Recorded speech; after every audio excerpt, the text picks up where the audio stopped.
À la base, Imen, elle fait des tutos de cuisine sur Instagram pour les étudiants lorsqu'ils ont un frigo tellement vide qu'ils commencent à puer de la gueule. Mais lorsque BFM TV a posté une vidéo d'elle, là t'as une journaliste du Figaro Magazine qui a senti comme une odeur d'attentat dans ses recettes. Et là, elle a déversé toute sa haine en tweetant 2 mots.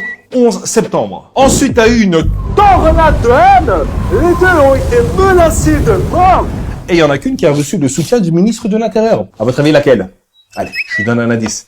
C'était pas Imen. Ah, ça faisait longtemps qu'on n'avait pas entendu parler du foulard. Ça m'avait presque manqué. Tu sais, avec le Covid, il s'était fait aussi discret qu'un musulman à Béziers.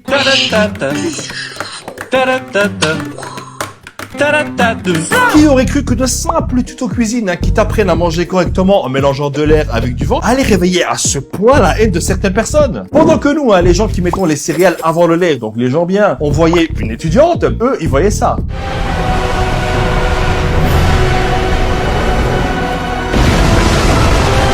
En faisant mes recherches, j'ai appris que la journaliste en question était déjà allergique aux musulmans à l'époque. En 2019, après l'attentat de la préfecture de police de Paris, elle a déclaré « Oui, une conversion à l'islam est un signal d'alerte qui doit déclencher une enquête. Évidemment. Et c'est pas être islamophobe que de le dire « je suis désolé ». Attends, laisse-moi réfléchir. Ah ben si, c'est islamophobe, si, complètement, si. Donc les frères Christian et Eric qui veulent porter des djellabas et dire « ahi » à la fin de chaque phrase, prenez le temps de réfléchir. Heureusement que cette journaliste ne présente pas d'émission.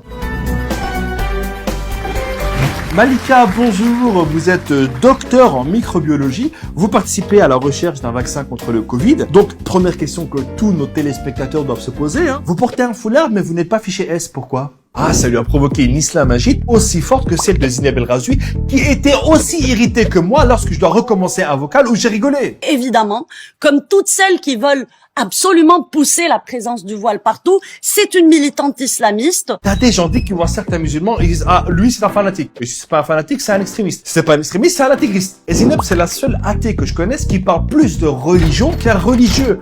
C'est comme ces personnes qui regardent cette vidéo sans s'être abonnées à la chaîne. Abonne-toi. Dédicace à toutes les personnes qui aiment bien comment on demande de s'abonner. Elle parle tellement d'islam que je suis sûr que si tu lui demandes rien que l'heure, elle va te répondre. Je peux savoir pourquoi?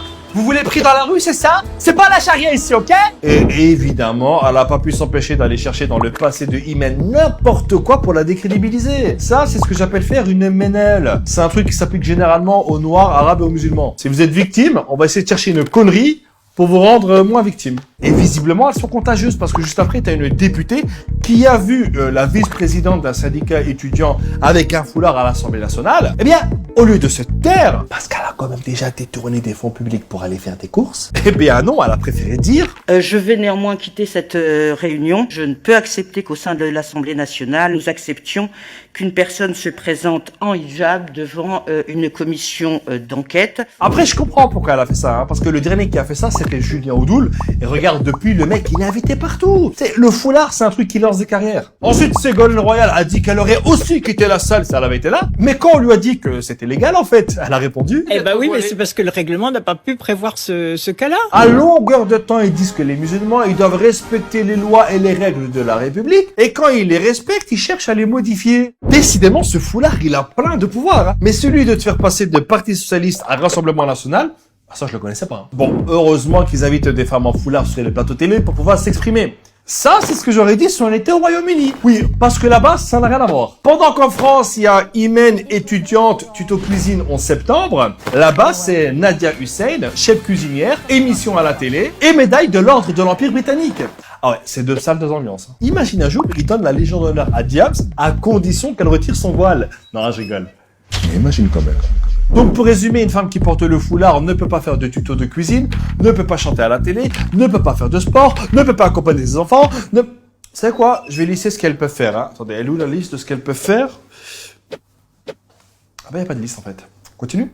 On est là, on parle d'émancipation, mais comment tu veux t'émanciper si on te laisse rien faire? Avec tout ce qu'elles subissent au quotidien, ces femmes qui portent le foulard, je pense qu'on devrait les laisser se garer sur des places réservées. En France, d'après une étude, 42% des musulmans disent avoir déjà subi une discrimination liée à leur religion. Moi, la question que je me pose, c'est qui les 58% restants? Je suis sûr que ça doit être ces mecs, tu sais, bien rasés ou avec un bouc quand tu leur dis « Hey, salam !» Ils répondent Bonjour. Et après, t'as Marlène Schiappa qui va nous parler de séparatisme alors qu'il est créé par des politiques, des médias et par elle-même. Je pense que son séparatisme, c'est juste la nouvelle orthographe du mot islam.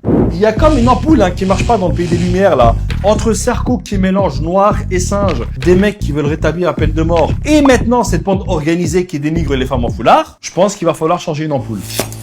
Et au final, grâce à toutes ces polémiques autour du foulard, on voit directement qui est-ce qui a des vraies solutions pour les Français et qui n'en a pas. Du coup, avec tout ça, j'ai 2 questions. La première, quelle recette d'hymen vous allez appliquer? Et la deuxième, qu'est-ce qu'on peut faire pour réunir tout le monde, quelles que soient nos appartenances? Vous mettez ça en commentaire et on se donne rendez-vous à la prochaine. Ciao!